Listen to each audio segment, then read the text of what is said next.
Hello everyone and welcome to a new video. Today I would like to show you a new product I will have in my online shop from today and show you how to assemble it and what is important to know about it and also what are the advantages. And we are talking about the strut bearing kit. You already saw that in my last video when I showed you the upgrades on my race car. And there you see it. This is the strut bearing on the front axle on both sides. And those of you who know how this looks originally will see the difference. Normally you will have two big rubber blocks which get clamped in between two washers on the chassis.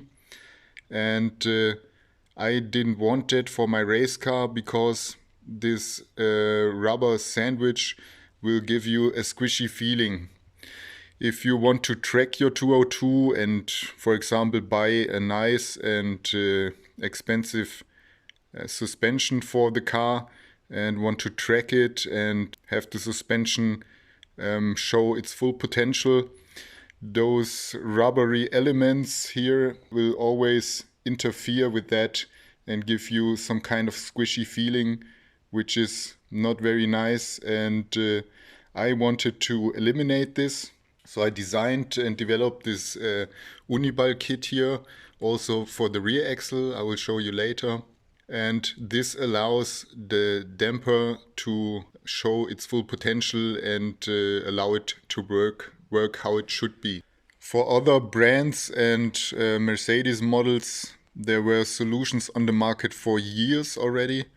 If you just look on the 201, so the 190 Mercedes, there are strut plates available on the market, also already with Uniball bearings. And for all the BMWs, if you look for the E36 or any BMW actually, you can buy strut bearing plates with Uniballs inside and also adjustability for the camber. But for the 202 there was no solution available, and that's why also like expensive brands for suspensions like Intrax, like I have it here, they still used a rubber sandwich for this area.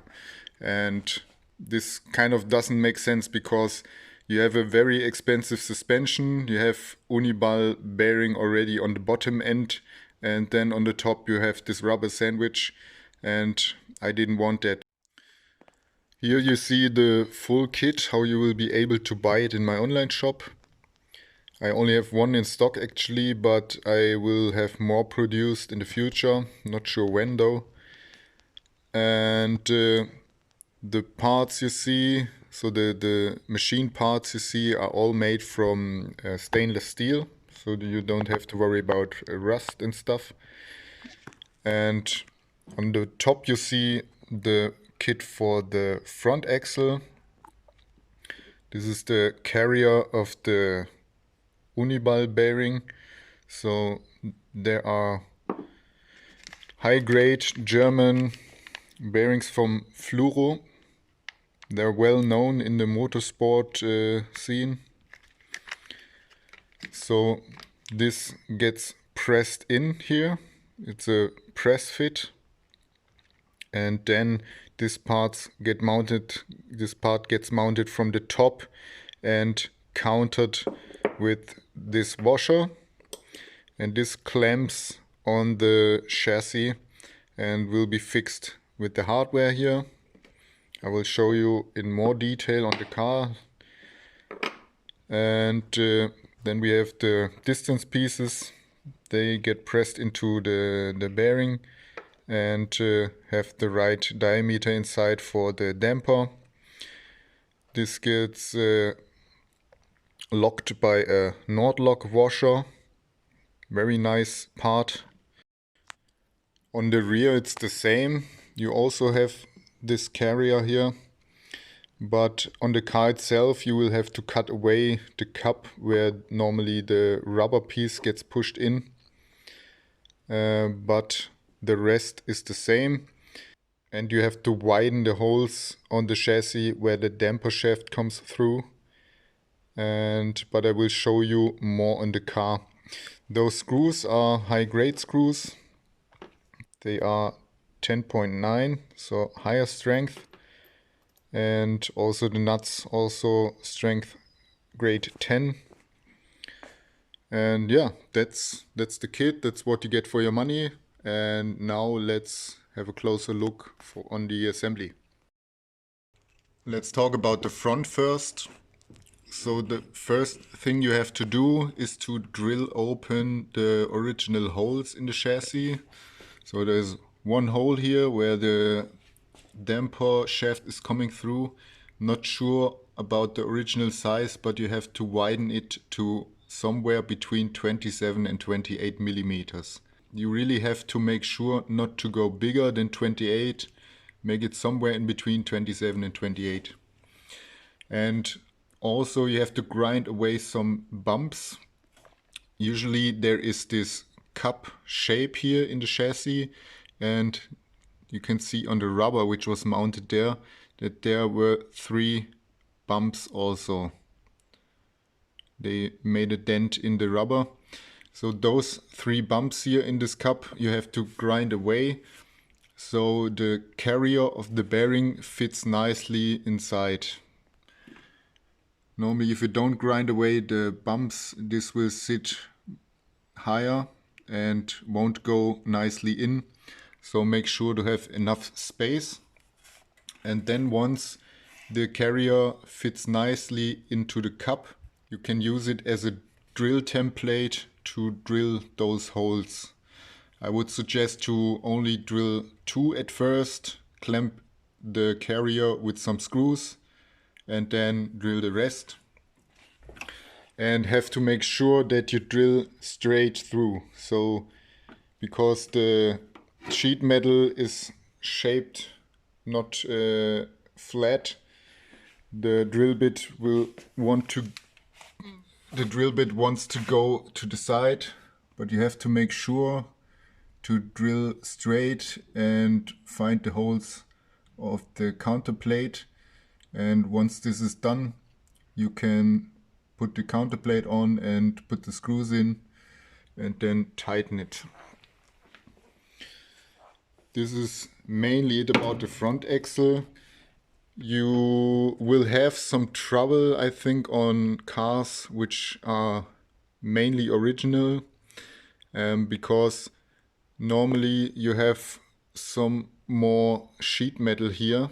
That's what I grinded away. I will show you on my C36. There you see the space you will have to work. It can be, or it will be, very tricky. So I would just recommend this for race cars. But if you want to have this in your road car, it will be possible, but it will be a lot harder to assemble. You see the space which is available on an original 202. So this is on my turbo here. And you see it's very tight space, so it will be hard to work here. And also on the other side, I will show you on my C36. You will have to disassemble a lot of stuff around to have space to work. But I think it should be possible. Let's have a look on the rear.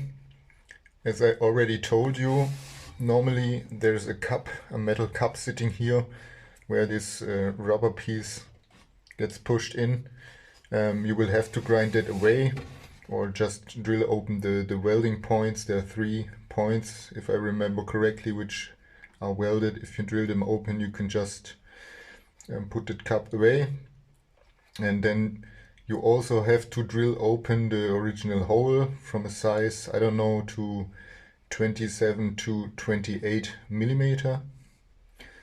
And you can put the carrier on top and drill the first 2 holes, screw it down, and then drill the rest and use the carrier as some kind of drilling template. And I will show you also from the bottom.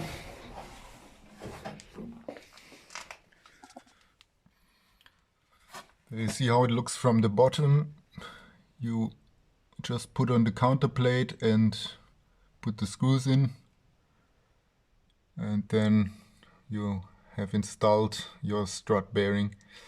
What might be necessary, a nice side effect on this strut bearing kit is that the damper comes a little bit more upwards, because normally the rubber sandwich is thicker, so this washer would sit, for example, in this area, so you gain a few millimeters of height, let's say, but it could be too close.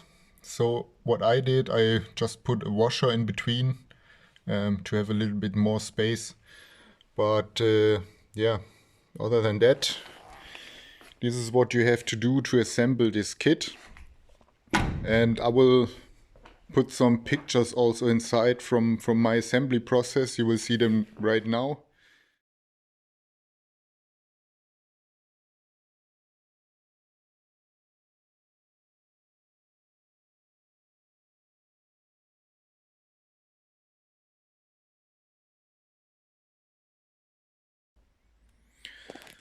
That's it for this video. I hope you liked it and this is interesting content for you. I know it's mainly advertisement for my products, but I put a lot of effort and time into those, so I think this is okay.